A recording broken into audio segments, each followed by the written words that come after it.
Guajira para el recuerdo.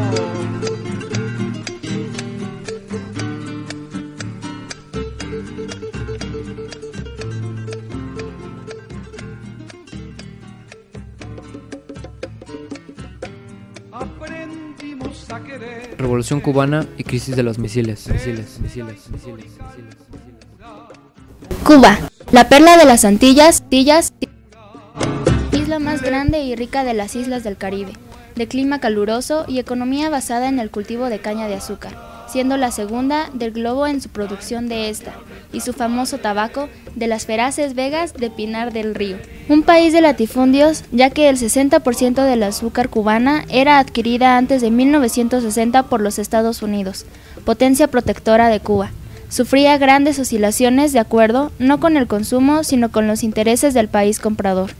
El volumen de exportaciones era superior al de importaciones, a pesar de lo cual la balanza de pagos cubana presentaba siempre un saldo desfavorable debido a que las divisas obtenidas volvían a los países de origen al ingresar en las arcas de las compañías extranjeras. Todos estos factores explican el rápido triunfo de Fidel Castro, que el 1 de enero de 1959 se hizo cargo del poder. Estados Unidos ocupó militarmente la isla hasta 1902. Desde ese momento, Cuba estuvo gobernada por una serie de presidentes y dictadores por varias décadas. Fue bajo ese escenario que se llegó a la elección de 1952, la que presentaba como candidato a Fulgencio Batista, militar antisoviético apoyado por Estados Unidos. Dado a lo anterior, Batista, impulsado por los Estados Unidos, llevó a cabo un golpe de Estado. Fue en el año 1953 cuando un joven abogado, Fidel Castro, se dio cuenta de que la única forma de derrotar a Batista era a través de las armas. Es por eso que reunió a 200 hombres y 2 mujeres e iniciaron el asalto al cuartel Moncada, y por ende los revolucionarios fueron derrotados. Al último, Fidel fue capturado. Con el propósito de sofocar cualquier otro intento revolucionario, se inició el proceso judicial en contra de los prisioneros de Moncada. A pesar de eso, la condena llegó y estableció que Fidel debería pasar 19 meses en una isla incomunicada. Sin embargo, como una forma de ganar popularidad, Batista lo dejó libre meses después. Al salir de la cárcel en 1954, reside en Nueva York, para después irse a vivir a México. Allí, con la ayuda de un militar republicano español exiliado, Alberto Bayo, planificó un nuevo ataque revolucionario. Serían 82 hombres que intentarían cambiar el curso de la historia de Cuba, los que provenían fundamentalmente de América Latina, como Ernesto Guevara, argentino, que más tarde sería conocido como el Che. Él y sus hombres desembarcarían en Níquero y al mismo tiempo en cada ciudad importante una guerrilla organizaría ataques importantes. Pero, lamentablemente para Castro, la realidad fue muy diferente a lo planificado. El tiempo en noviembre del 56 no era de los mejores, ya que fuertes vientos, el temporal y la sobrecarga del yate Granma llevaron a Castro y a sus hombres a una zona pantanosa donde les esperaba el ejército de Batista, pues el barco había sido descubierto. Después de reunirse en el Pico Turquino, su habitual punto de reunión, solo acudieron 14 hombres. Después de agruparse, se dirigieron a Sierra Maestra. Desde ese punto iniciaron la arremetida final para el derrocamiento del régimen de Batista.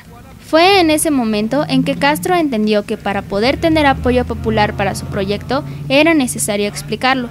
Es por eso que empezó a contarle sus ideas al campesinado y de paso los invitó a integrarse en la guerrilla, lo que poco a poco empezó a tener éxito. En enero de 1957, los 14 combatientes más 5 campesinos atacaron el cuartel de La Plata y se hicieron con unas pocas armas.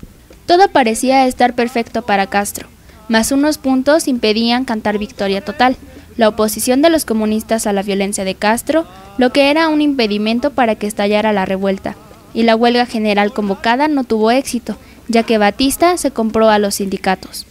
Es en el año 1958 que los guerrilleros están decididos a transformar el curso de la historia. Dejaron Sierra Maestra organizados en 5 columnas comandadas por Fidel, Raúl, Camilo Cienfuegos, Juan Almeida y el Che Guevara. Raúl Castro avanzó de sur a norte hasta llegar a la Sierra de Escambray. Los hombres de Cienfuegos atacaron varias guarniciones en Bayamo, mientras Almeida y Fidel hostigaban al ejército cerca de Santiago. El Che, por su parte, ejercía un rol de productor logístico. Seguía en la sierra organizando una infraestructura de abastecimiento e iba organizando económicamente la zona liberada. El ánimo en el ejército de Batista no era de los mejores, se encontraban desmoralizados y cada día que pasaba las deserciones aumentaban. El modus operandi de Castro era el siguiente: separa al país en dos, separando la capital de Santiago. Para lograr las columnas de Cienfuegos y Guevara, avanzaron hasta el centro de la isla, cerca de Santa Clara. El Che tomó Sancti Spiritus y Raúl Castro, después de dejar de Sierra Escambray, se dirigió a Santa Clara, ciudad estratégica, ya que si caía era cosa de hora la entrada a La Habana. El 3 de enero de 1959, el Che y Cienfuegos arribaron a La Habana y el 8 de enero llegó Fidel Castro. La revolución había triunfado. Hasta siempre, comandante. Cuba había sido un país estrechamente ligado a los intereses norteamericanos desde su independencia de España de 1898. La revolución de Fidel Castro en 1959, que tenía una clara orientación nacionalista, comenzó a tomar medidas que lesionaban los intereses estadounidenses. La reacción de Washington fue inmediata: ruptura de relaciones en 1961, imposición de un bloque económico y excluyó a Cuba de la OEA. La Unión Soviética y Estados Unidos siempre evitaron una confrontación directa armada en su disputa por la supremacía ideológica y territorial.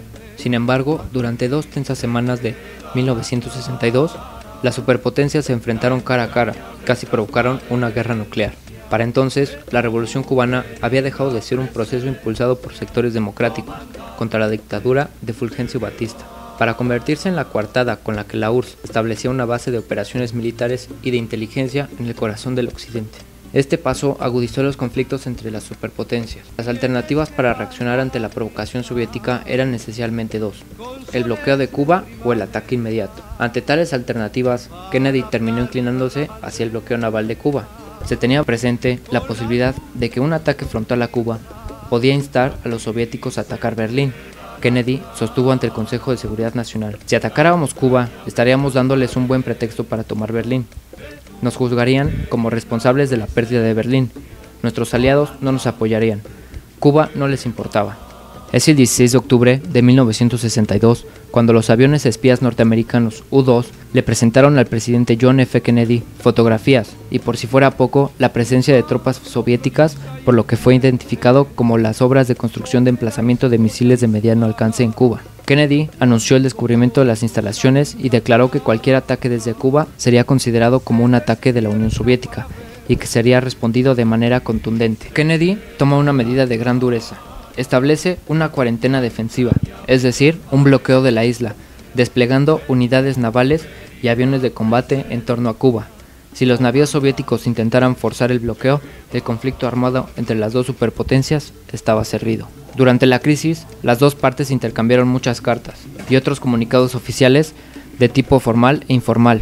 Khrushchev le envió a Kennedy cartas indicándole la naturaleza disuasiva de los misiles en Cuba y las intenciones pacíficas de la Unión Soviética.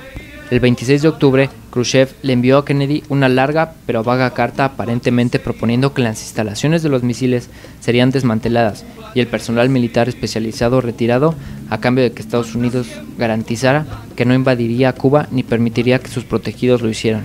El día 28 de octubre, Khrushchev anunció que desmantelaría las instalaciones en Cuba y que haría regresar al personal que las atendía.